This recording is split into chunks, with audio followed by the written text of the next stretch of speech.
Thank you. President Biden traveled to Florida over the weekend to observe the aftermath of Hurricane Idalia. The trip was coordinated between the White House and the governor's office, but Florida Governor Ron DeSantis did not meet with the president during his trip. By the way, it's so strange for a sitting governor of the state of Florida to not be there when the president of the United States comes. I've talked about this before. You know, I ran a campaign against Bill Clinton. It was against Bill and Hillary Clinton. I didn't run against the people in the other race. President Clinton came 3 times to the state the next year, 3 or 4, over the course of the next couple of years. And I showed up. Right. And I thanked him. We all did. Republicans, Democrats. This is something that Basic brings stuff. everybody together.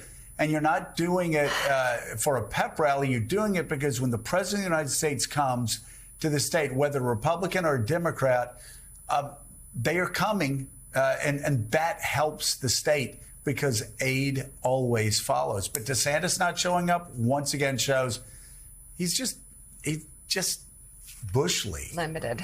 This is what Biden had to say when asked about DeSantis not joining him on the tour of the damage.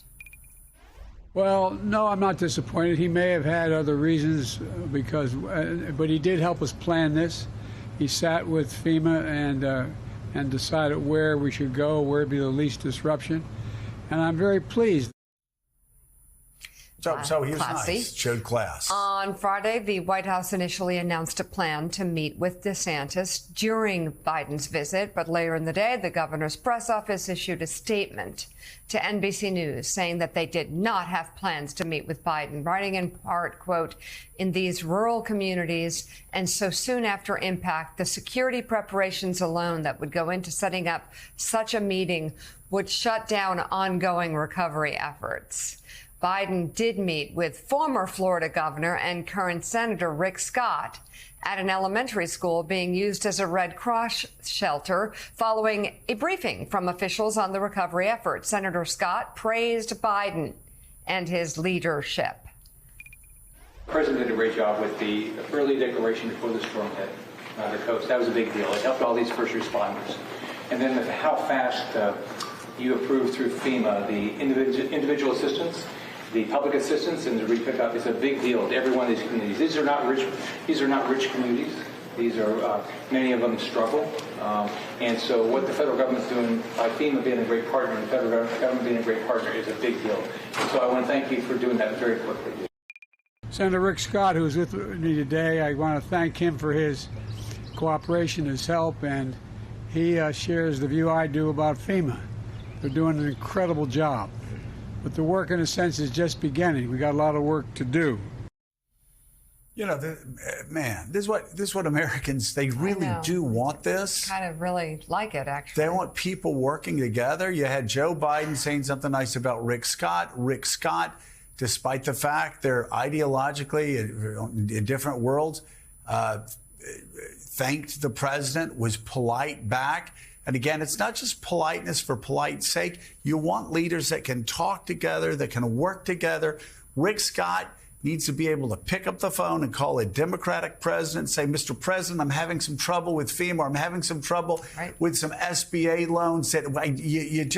What can you do to help us unblock that? And Jonathan Lemire, I mean, I'm not so old, well, okay, I am old. But that's how things used to work. I mean, I'd work with Bob Graham. I'd work with Lawton Childs. I'd work with, Republicans and Democrats alike. Bill Clinton, the Clinton administration. And I was, they considered me to be about as far right as you could be.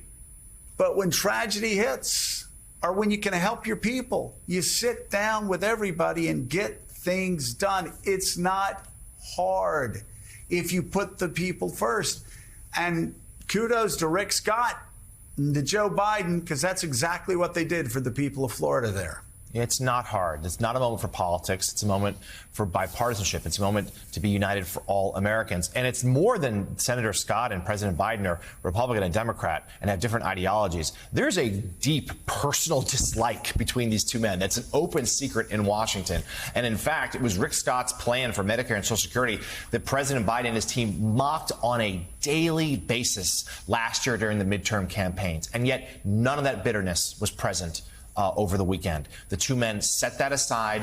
They praised each other. They worked for the common good. We should also note that Governor DeSantis did appear with President Biden twice before on previous disasters, a hurricane last summer, also a building collapse just a couple months into President Biden's term. What changed? Well, Governor DeSantis is now running for president, and it appears that his team didn't want this photo op. They didn't want him standing next to President Biden. They didn't want to risk the Chris Christie, Barack Obama hug after Superstorm Sandy or any image like that, and he let politics get the better of him that day. And also, guys, we should point out that you talked to the White House. Joe Biden and Ron DeSantis were talking all week privately. They were in constant contact during the course of ahead of this hurricane, during the hurricane, and after the hurricane. So they were working together, which speaks to the theater of Governor DeSantis not wanting to appear only in public with Joe Biden. Well, and it's not just during the campaigns, and it's not just Ron DeSantis. You know, I mean, I don't understand it. But Charlie Sykes, the White House also sort of scratched their head when Jill Biden went down. Obviously, cancer is a top concern to Joe Biden and has been since his son died of cancer. He's talked about the cancer moonshot. Yeah, Jill Biden going down to the state of Florida, inviting Casey DeSantis to tour around with her hospitals, including the one where she was treated for cancer, and White House kind of scratching their head. She rebuffed the First Lady, refused to show up at those events as well.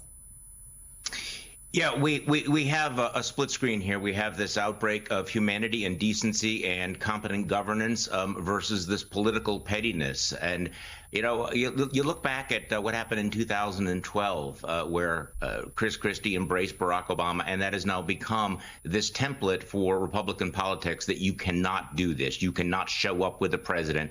You cannot have those moments of bipartisan decency. But again, this is the difference between viewing politics as performance versus politics as governance.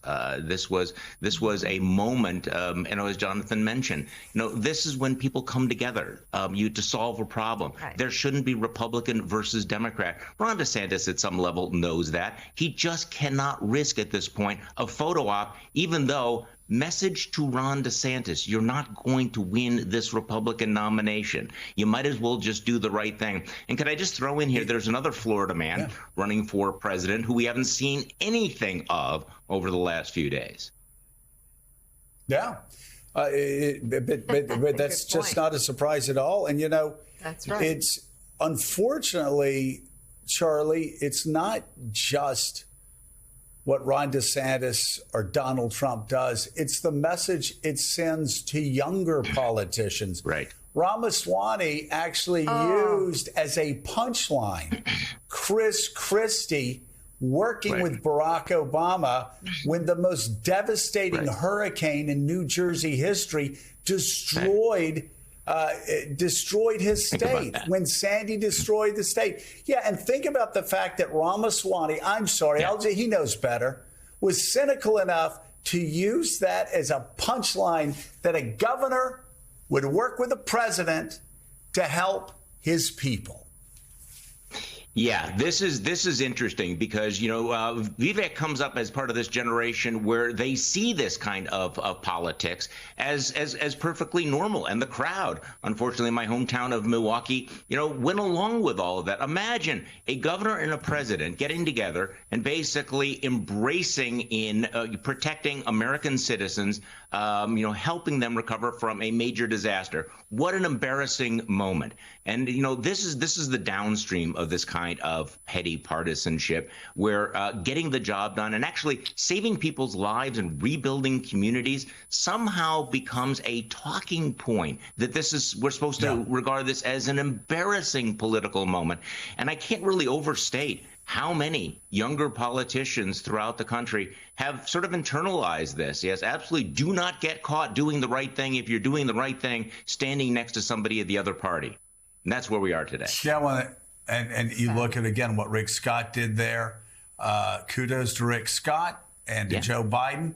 Again, for not just showing class, and it's not about being polite. People are so stupid. When you start talking about how important this is, ideologues are so stupid. They go, "Oh, you just want everybody to hug and sing Kumbaya." No. Yeah. I want politicians, I want public servants to serve the public. And that's what Rick Scott and Joe Biden did. A radical idea When people whose are in time need. has come.